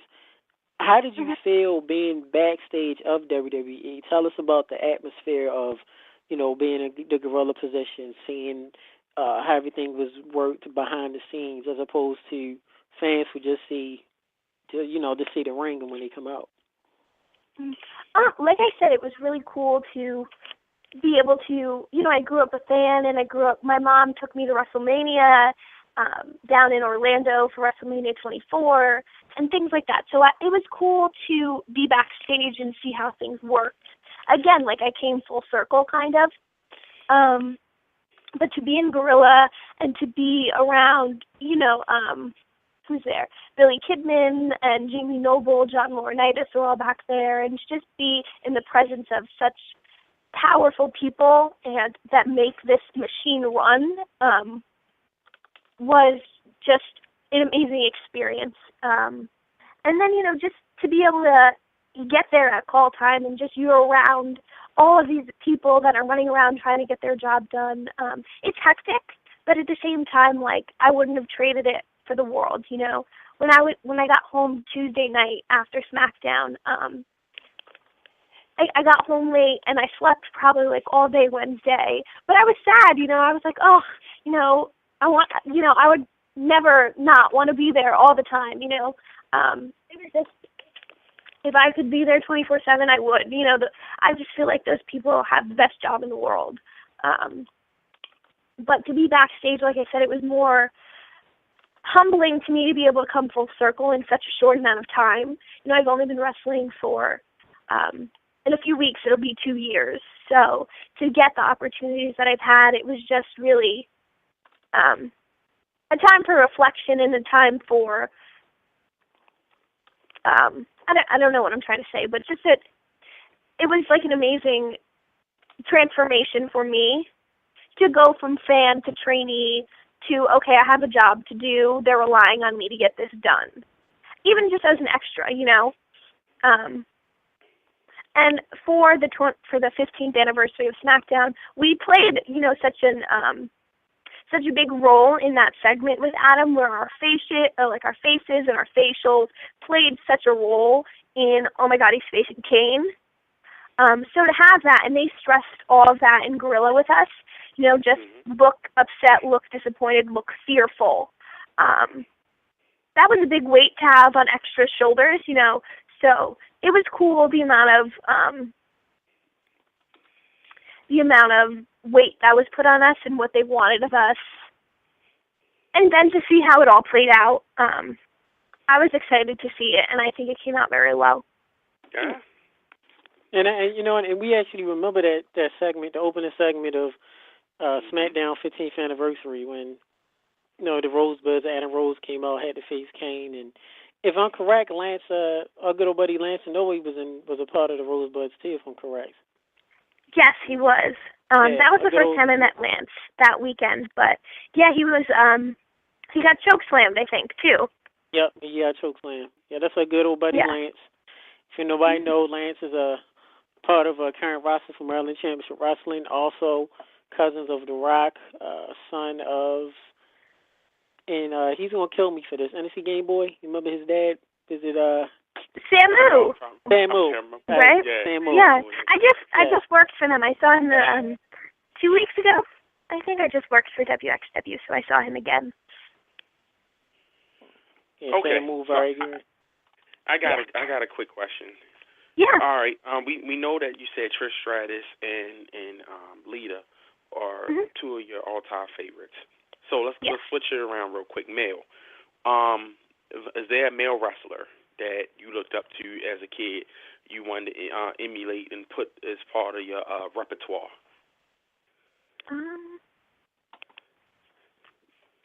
I would say charisma, as a kid, maybe moveset, growing up. You know, as a kid, I'm a girl, so before I was in the wrestling business, I loved John Cena. And now I see him more as what he does as, you know what I mean? He's a workhorse. He has an amazing work ethic.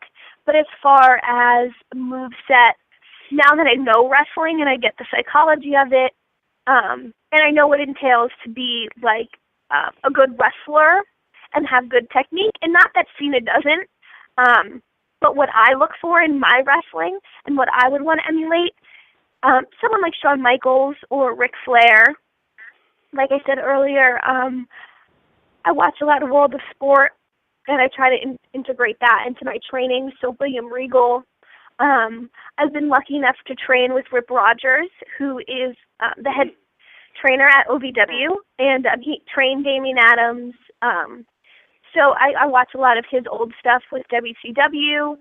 I find it really important to be able to be comfortable enough in this craft to call it in the ring and be comfortable being in any situation. And those people are really people that can just go in the ring and wrestle. It's not about crazy high spots or anything like that. It's pure wrestling. So those are a few of the people. Even Mike Mondo, I'm lucky enough to have, Rip was up here in June, and we did a seminar with Mike Mondo, and I got to wrestle with him for an hour. So someone like him and his style really speaks to me, too. It is great. Definitely is great. Well, we thank you much for your time. Anything, Deonna, that you want to plug? Let us know your upcoming appearances, upcoming shows, anything upcoming for the school. For our school, you can follow Damian Adams on Twitter. Damian Adams with 3 S's. And you can follow me on Twitter at _Deonna Purrazzo. The same with my Facebook, same thing, Deonna Purrazzo. And as far as shows, we have a few coming up. I'll be at WXW with Lance December 6th. OTW in Williamstown, New Jersey, coming up on the 22nd. So I have quite a few shows, and all that information, all updates, you can find on my Twitter at Deonna Purrazzo. Okay. Question 2. Let Damian Adams know that he needs to bring on back, come to Facebook. Oh, Twitter. we need him to come on to the dark side of Facebook. Yeah, he's weird. He doesn't like it. It's hard enough he runs his own Facebook. He helps out with the D2W wrestling Twitter, so he hates social media. He's on me all the time about get off your phone. So I'll try to convince him, but no promises. We will let Damian know. We will give him a. We will let Damian know. We will text him right after the show about he needs to join the Facebook. Stop being scared. And I want to see those shirts too. Yes. I'm counting on you to post that out there, because yes, NSC Game Boy and Tech Under the Mat, we helped give you another stage thing to help to the glorious career that you're having and will continue to have. So we wanted to help our contribution, to the cause. So I want to see some shirts. So I can grab some and be like, yeah, mechanic out. Yeah. Yep. Yeah, let Damian know. Tweet that. He don't have a Facebook. He can't post it. Tweet all of that. Help us out, definitely. So, hopefully we might. I don't know NSC game, but will we see Damian on Saturday in Pittsburgh? You never know. I don't know. We actually might see Damian Saturday in Pittsburgh for Rage. But thank you much for your time, Deonna. Have a good time. Enjoy. I believe, are you at the school right now?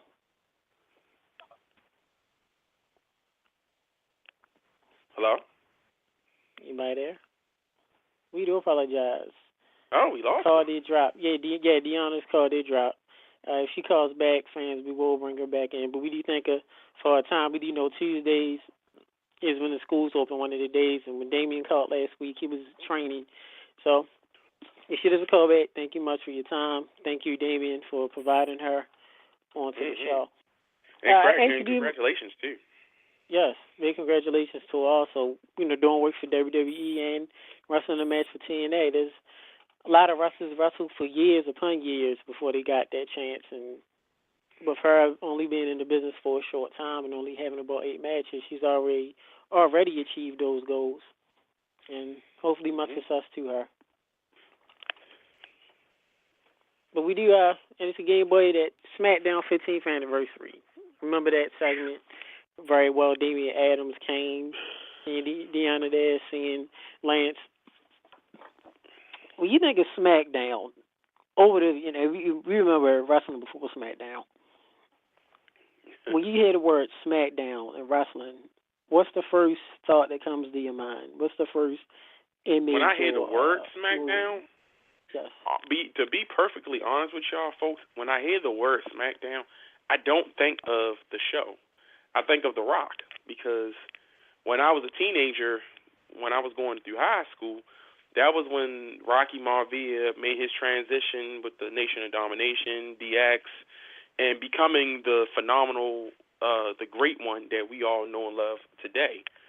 So when he had his shirts, lay the SmackDown,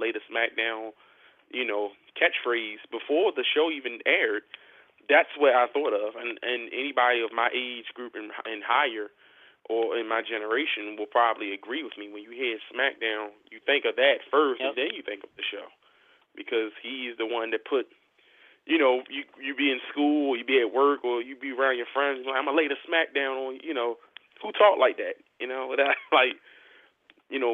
black people, in my family, we never talk like that. Like, I'm gonna lay the SmackDwn. It was, I'm gonna beat your ass, and that was usually it. But when you heard somebody say the SmackDown, it was like kind of like a gladiator or something would say to you, I'm gonna lay the SmackDown with this shield and sword, and like what, So right. to hear a guy come out there and say on the microphone, I'm gonna lay the SmackDown on you, I'm like, wow, like it was funny and different, but That's what I think of. How about you, Tech? You said, of course, I'm not going to give the status quo answer of thinking of The Rock, because, of course, that's default. Everybody's going to say that, which is fine.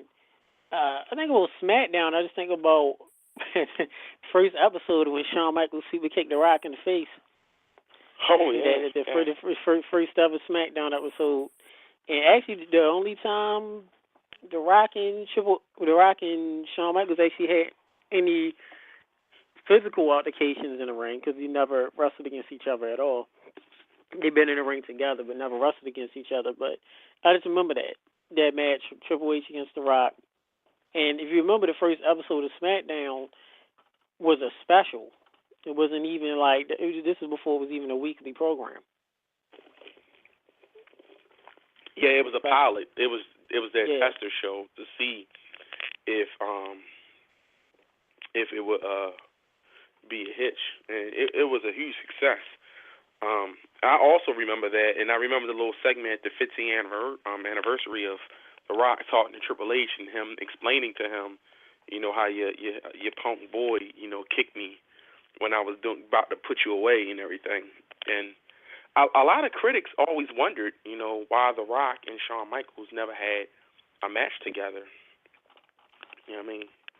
They always ask a lot of questions.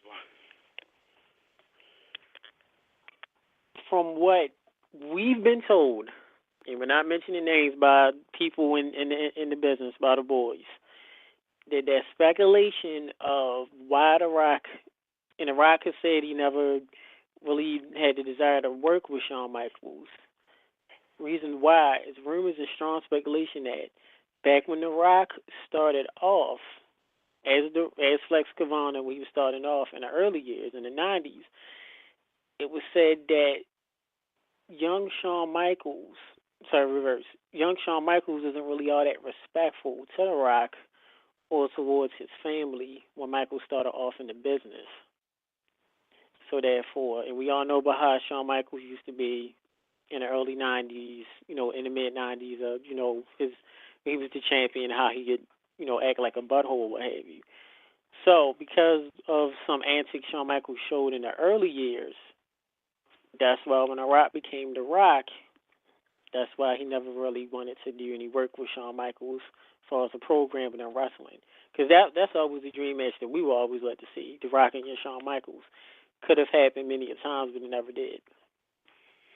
Actually, that's one match I kind of don't want to see.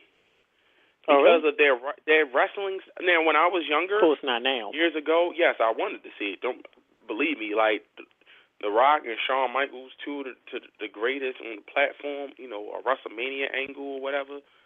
But I remember one time I saw RVD and Shawn Michaels, and I used to think like, oh my God, this is going to be, and it was one of the most horrific matches I ever saw. Yes. Especially coming from them two guys, and that says a lot. And the reason why is because you got two guys who oversells.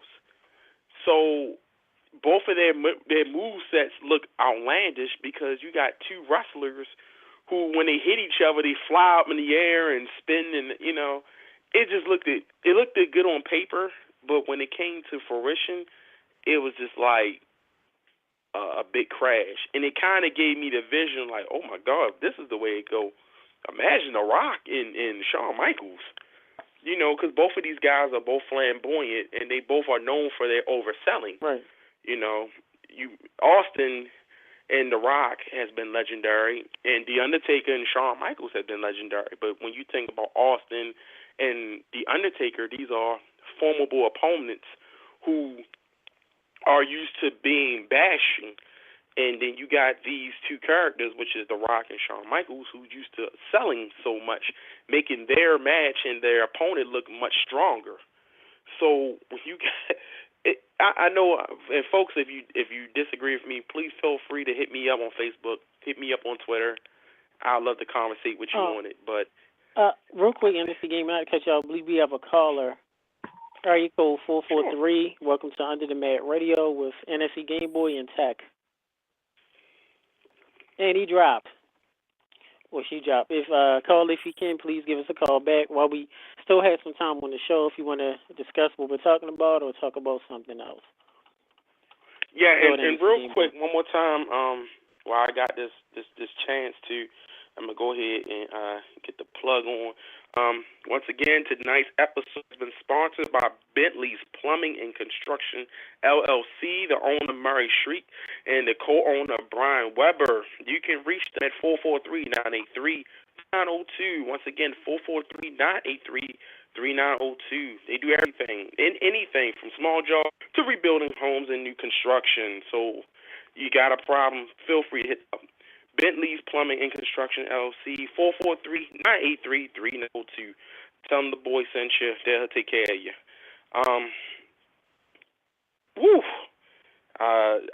You good, brother? Yeah, I'm good. I had to get it out, but I'm just imagining like The Rock and Shawn, both of them together, trying to, I don't think that it will be as legendary as we think it would. I think that they both hit their place. I wouldn't want them to do it because I don't think it's going to look as good as our imagination is making it out to be. Too late. This is my opinion. It's too late. 10 years too late. You said too late. 10 years too late. Yeah, see The Rock come with his neck rolls and whatnot. They did, and The Rock. Every time The Rock comes back from Hollywood to wrestle a match, he gets hurt. Wonder why. Well, it was wrestling. It was wrestling. Yeah, you're acting in Hollywood and you're making The Rock the second highest paid actor in Hollywood, only behind Robert Downey Jr. You're acting and you're on set. You gotta remember, folks, when you're in the ring, that's something you do on a regular basis. When you do that on a regular, it's a while for your body to get back in that shape. You can train, you can lift weights, you can run. But once you get on that mat, everything changes. So, last few times The Rock wrestling is The Rock injured. When The Rock does again, it doesn't get injured. So. But while we have time, do not forget, next week on Radio, we have a very great show for very special. We had UFC Ultimate Championship Heavyweight Champion, former 3-time King Pancrase Champion. The man is a 5-degree black belt in Kyokushin Karate, 7 black belt in Taekwondo. He is also my actor, Hollywood, acts in Hollywood. It's rooting in this on Under the Mat Radio. Legendary will be joining. Very to be on the show. Doesn't do any interviews, but we are blessed to have him. It's very good. And it's his own website, it's his own training technique, his own training merchandise. He's in, so a lot of things that he's lead on. Wait for a response.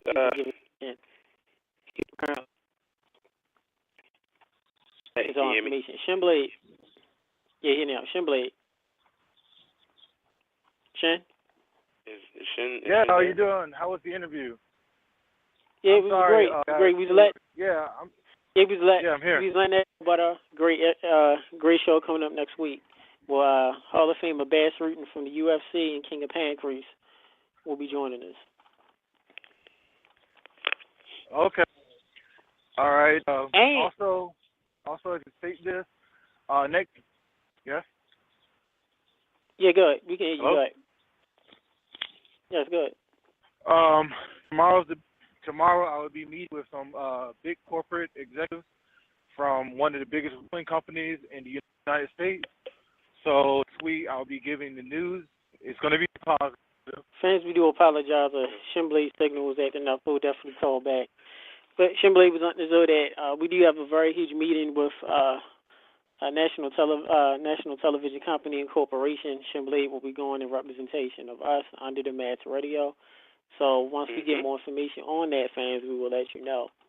So next week we have Bass Rutten, UFC Hall of Famer, King of Pancrase, Hollywood actor, TV star, will be joining us next week. Also, we will have our good old buddy returning, Larry the Legend, trademarked correspondent for Ring of Honor for CZW.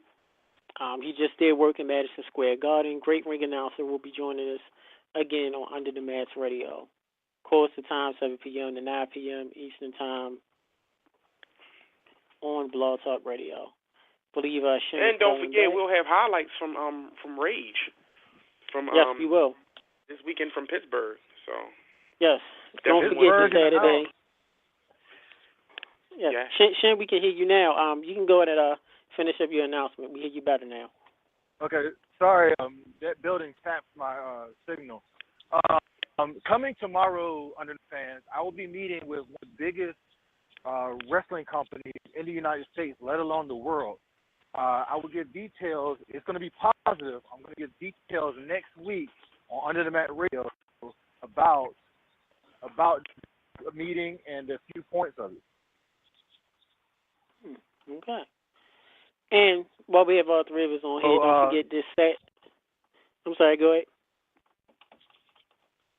So basically, Pittsburgh, you can catch us there this Saturday. We'll be wearing the purple.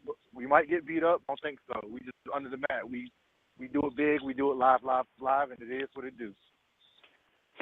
Paying homage. That's my man. Thank you. Yes, it is. I'll agree. Correspondent. Shen will be wearing the purple. Not sure what color I'm going to be wearing, but we'll be in Pittsburgh for Rage for Wrestling. Bell time is at 7 p.m. Please be there. Any more information you need on Rage for Wrestling this Saturday, hit us up on Facebook, Under the Mats Radio. Email us at underthematsradio@gmail.com. Send us tweets at text_UTMR. Tweet NSC Game Boy at NSC Game Boy correctly. NSC Game Boy. Yes. And of course, and also one. You can catch the Sensational One on Twitter. Mhm. Yeah, I'm good. Oh, thank you. All right. Really? I'm sorry. Hey, you got fans everywhere. I'm sure. Go and give you on the street. Go ahead, you gave me for the information. Sensational One. Sensational One on Twitter. SHIN. SHIN.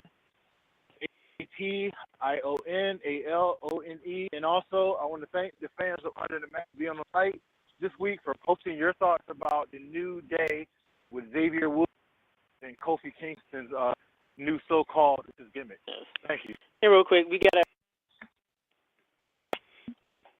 give a quick big ups to a good old buddy, the other Evan Ginsberg, who had us on his great show, Legends TV, in Long Island, New York. So I want to give big ups to him, Madhouse, Legends Radio, and Legends TV. Thank you much for having us on the show. Big ups to Oscar from Men on a Mission and Mama's Radio. And real quick, one of our new buddies, Jordan Carter, one of the good big wrestling pages, the Wrestle Nation, great wrestling page on the helps us out. They help promote Under the Mats Radio and PWP Radio. So we just want to give thanks to them. It is about that time. This is your host, Tech, Under the Mats Radio. NSC. Happy Veterans Day to you guys out there. Y'all sacrifice, man. Thank you for all your sacrifice and everything you've done. Oh, yeah. Thank you. Yeah, man.